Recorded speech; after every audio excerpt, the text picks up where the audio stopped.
અમદાવાદમાં સરકારે જાહેર કરેલા રાહત પેકેજ અંગે ખેડૂતોની પ્રતિક્રિયા। દસક્રોઈના જેતલપુર ગામના ખેડૂતો સાથે 24 કલાકે ખાસ વાતચીત કરી।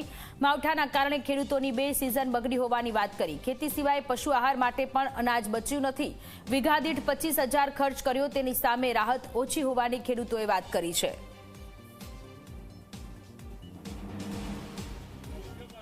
ખેડૂતો માટે સહાયની જાહેરાત સરકારે કરી, પરંતુ એ સહાય સાથે ખેડૂતો કેટલા સંતુષ્ટ એ જાણવા માટે અત્યારે આપણે એપીએમસીમાં ઉપસ્થિત છીએ।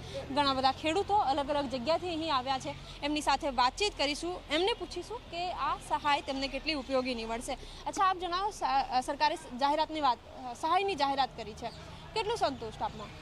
કંઈ સંતુષ્ટ નથી બેન, હમણાં હજુ સર્વે કરવા બી નથી આવ્યા, બરોબર છે। ખેડૂતોને બહુ નુકસાન થયેલું છે। ક્યાંથી આવ્યા છો? કેટલા વીઘા પાક લીધો હતો? કેટલી નુકસાની? વસઈ ગામથી આવ્યો છું। બહુ ઘણું બધું આ વરસાદમાં નુકસાન થયું છે બેન। હું અમદાવાદ જિલ્લા દસકોઈ તાલુકા મજરા ગામનો વતની છું, ખેડૂત છું। નુકસાન તો ઘણું બધું છે, પણ આ બની બેઠેલા જે અધિકારીઓ છે ને એમને કોઈ જ્ઞાન નહીં ખેતીનું, અને એમને મોકલી દે છે, એટલે કે આમાં કશું નુકસાન જ નહીં। કોંગ્રેસ એવું કહે છે કે દેવ માફી કરવું જોઈએ, તમને એવું લાગે છે વાત સાચી છે? સાચી વાત છે, કારણ કે દર વર્ષે દેવું થતું જ જવાનું છે એની પર, પછી એ બધી ચાહે લાઈન ભરપાઈ કરવા, વીઘા વેચવા પડે, અને આમને વેચાવા જ છે। આ સરકારનો વીઘા વેચાવા જ છે ખેડૂતના। સરકારે જે જાહેરાત કરી છે એનાથી કેટલો સંતોષ? અમે ધોળકા તાલુકામાંથી સહીજ ગામેથી આવ્યો છું, બરાબર। કારણ કે 50% તો પાક ખેડૂત લઈ લે પછી સર્વે કરવા આવે છે, બરાબર। પછી ખેડૂત બતાવે શું, એટલે કોઈ હજુ આવ્યા નથી। હજુ 50% તો ડાંગર લેવાઈ ગઈ, તો હજુ કોઈ આવ્યું નથી ગામમાં, બરાબર। એટલે 80% તો પાક લેવાઈ ગયા પછી જ આવે છે। 40 વીઘા 10 વીઘા હજુ બેઠું કોવાઈ ગયું છે, સર્વે કરવા એને કરવા નહીં આવતો, બરાબર। આમાં મેં 10 લાખ ધિરાણ લીધું છે, હુંનું મેકી લીધું છે, એમાં હું કેવી પૂરું કરીશ? કે ડોંગરો લીધી ખરી, પણ આ વરસાદથી પલળી જઈ, બરાબર। સર્વે કરવા જો આવ્યા નહીં, સર્વે કરવા આવ્યો કે તમે પાક લઈ લીધો છો, બરાબર। હા, પાક તો અમે લીધો ખરો, પણ પલળી જો, બરાબર। એટલે અમારે તો સરકાર દેવું માફ કરે તો અમને પરવે રહ્યું છે, સહાયથી કોઈ અમારો મેળ આવ્યો નહીં ખેડૂતનો। પરિસ્થિતિ એ છે કે લેટ સર્વેના કારણે ખેડૂત નુકસાનીમાં છે, તેને જે સહાય છે એ પ્રોપર રીતે, જે વ્યવસ્થિત રીતે મળવી જોઈએ એ નથી મળી રહી। કેમેરામેન શૈલેષ બગડા સાથે સપના શર્મા, ઝી24 કલાક, અમદાવાદ। અમદાવાદમાં સરકારે જાહેર કરેલા રાહત પેકેજ અંગે ખેડૂતોની પ્રતિક્રિયા। દસક્રોઈના જેતલપુર ગામના ખેડૂતો સાથે 24 કલાકે ખાસ વાતચીત કરી। માવઠાને કારણે ખેડૂતોની 2 સિઝન બગડી હોવાનું વાત ખેડૂતો કરી રહ્યા છે। માવઠું પડ્યું, કમોસમી વરસાદ, અને એના કારણે દસક્રોઈના જેતલપુર ગામના ખેડૂતો સાથે 24 કલાકે વાત કરી। જે સરકારે પેકેજ જાહેર કર્યું છે તેને લઈને ખેડૂતો કહી રહ્યા છે કે રાહત ઓછી મળી છે।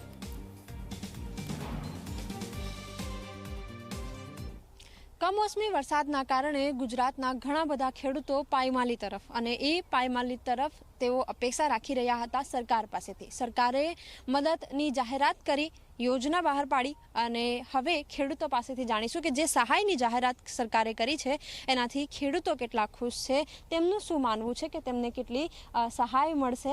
અચ્છા, આપ જણાવો, જે જાહેરાત કરવામાં આવી છે, જે સહાયની વાત છે, કેટલા ખુશ આપ? અમે ખેડૂતો બેન ના ખુશ જ છે। 22,000 રૂપિયા સરકારે હેક્ટરે જાહેર કર્યા। અમારે વીઘે હેક્ટર એટલે 4.25 વીઘે હેક્ટર થાય, અમારે વીઘે 25,000 રૂપિયા તો ખર્ચો થાય છે।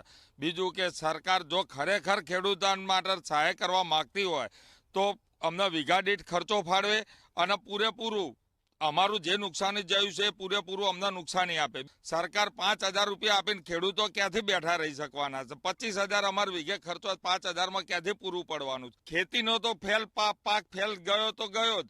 બીજું કે ઘાસચારો નથી, આ એક માવઠાના લીધે 2 ખેડૂતોને 2 માર છે। અમે આમાં ના ખુશ છીએ, આમાંથી અમને થોડો વધારો કરી આપો તો સારું ખેડૂતનો। કેટલો વધારો કરવો જોઈએ? હજુ 40-45,000 રૂપિયા જેવો કરો તો સારું છે એમ। સરકારે વાહ જ કરી છે, મોટી રકમ જાહેર કરીને, પણ એક ખેડૂતના ભાગમાં શું આવે છે સરકાર જાહેર કરતી નથી।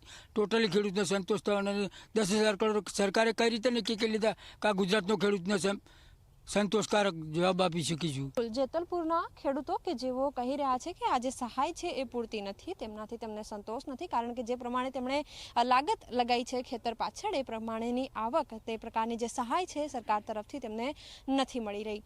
કેમેરામેન શૈલેષ બગડા સાથે સપના શર્મા, ઝી24 કલાક, અમદાવાદ।